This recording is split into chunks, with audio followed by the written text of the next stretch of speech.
Last week, I watched Free Solo, a documentary about 33-year-old Alex Honnold's attempt to free climb El Capitan in 2017.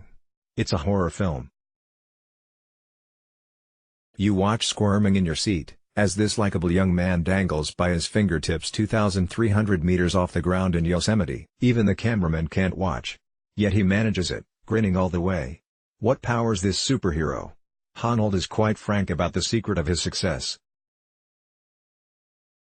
He's driven, he says, by a bottomless pit of self-loathing. His father died when he was young, and his rather icy mother didn't hug him or show him much affection, but instead told him repeatedly that nearly is not there and good is not good enough. That's what powered him to success, a critical mother, plus an unusual amygdala which doesn't really feel fear, plus layers of stoic armor. He's able to climb to the top of his sport because he has no fear, and no attachments. He lives in a van. He doesn't have a girlfriend. He eats his dinner straight from the saucepan with a spatula. He is totally focused on climbing. He accepts that every day you may die, and there's nothing wrong with that. The problem is, Alex falls in love. He meets Sonny, a beautiful, bubbly and basically adorable woman, at a book signing. He decides to give it a go, though he is barely committed to her at the start of the film. Gradually, we see Alex let down his stoic armor and allow Sonny in. That's when he starts to have accidents. The first is her fault. She lets go of a rope and he falls on his back. The second is his fault. While climbing with her, he just lets go, falls 10 feet, sprains his ankle.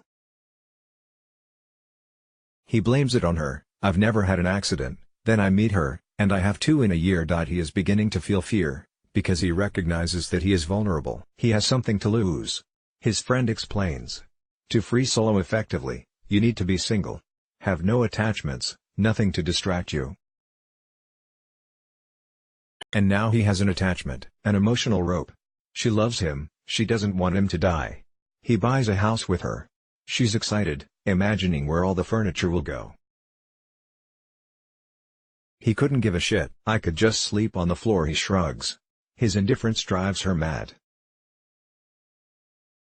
As they become closer, she asks him tentatively, "Would you consider making longevity more of a priority?"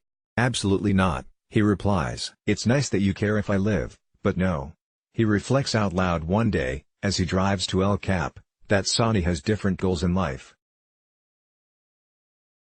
She cares about things like relationships and happiness and contentment, but nobody achieved anything great by being happy and cozy. He tells her he doesn't want her around in the days before the free climb.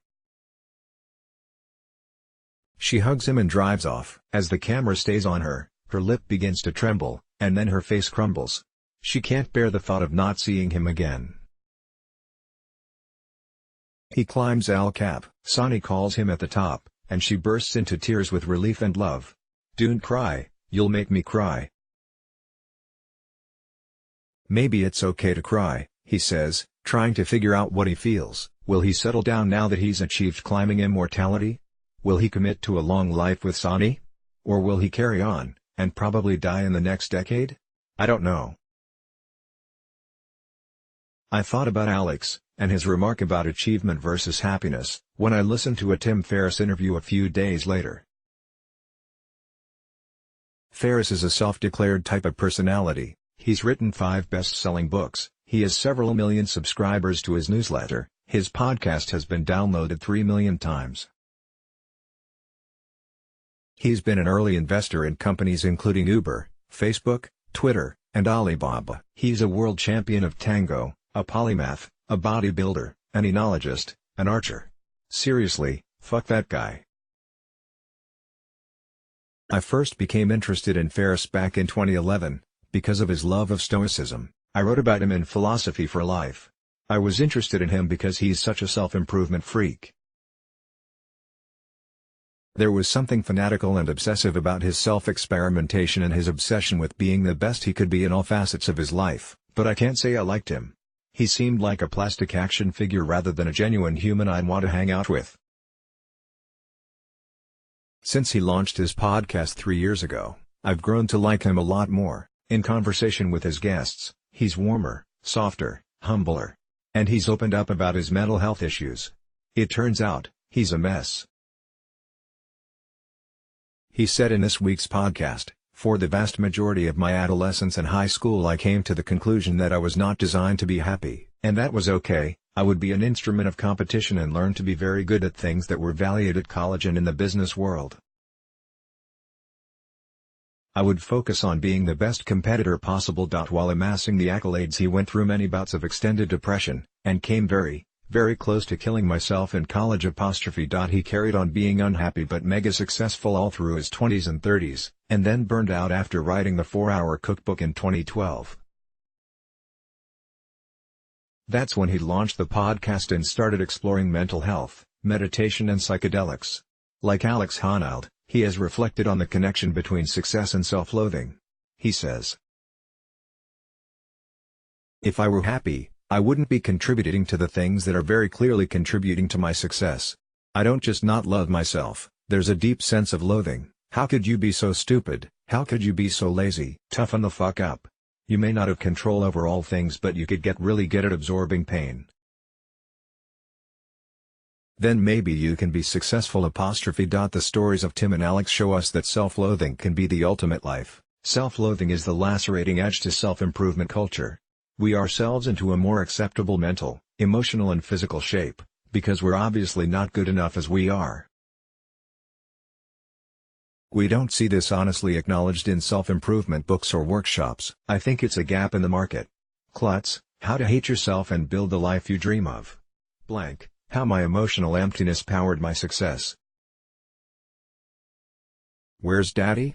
How My Absent, Abusive Father Made Me the Man I Am Today. I'm Shit. Your Shit. Alanda Button, for example, has built an international self-help empire, offering lessons in self-love to CEOs and yummy mummies, and daddies. But what actually drives him, underneath the bonnet?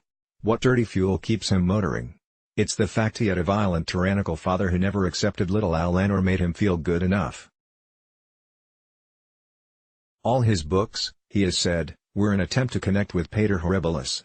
The School of Life should offer a workshop in radical self-loathing. Given the close correlation between success and self-loathing, will we lose our edge if we learn to accept ourselves regardless of external achievements? It all depends on your definition of success. If your definition of success is to have a life that looks incredible from the outside, but which is actually quite lonely and depressing on the inside, then whatever you do, don't stop hating yourself. Keep that edge of self-loathing well sharpened. You will stay unhappy, toxic, and alone. But you will probably amass some accolades before you die. Woohoo! Alternatively, you can change your definition of success. To my mind, true success, true achievement, means dedicating yourself to helping all beings suffer less. Helping them be happier, wiser and more liberated. All beings includes yourself. The deep well of compassion for others begins when we become kinder to ourselves. If you're being unkind to yourself, the poison from your self-loathing will seep out and affect other people, whether you mean to or not. Imagine bringing all the dedication and energy and drive that Alex brings to climbing mountains, or that Tim brings to being a successful author, to the goal of relieving suffering. That's what I see happening in Ferris these last few months. And it's beautiful. He's helping millions of people be more aware of mental health. Of course, awakening doesn't happen instantaneously. Your ego comes along on the ride. You want everyone to know how spiritual you are. You want to be the best at meditation, have the most intense spiritual experiences, take the coolest psychedelics. Ferris can't help name-dropping the famous friends who told him about meditation and psychedelics. He's still, to some extent, running on the dirty fuel of approval neediness. So am I. It's a long road, which perhaps we travel over many lives, but hope we're heading in the right direction. If you're ready to dive in deeper to the philosophy of life, to build some stoic armor for yourself, get started with Jules' book, Philosophy for Life and Other Dangerous Situations. Guaranteed to take you deep down the rabbit hole. Buy the booklet's block ads. Why?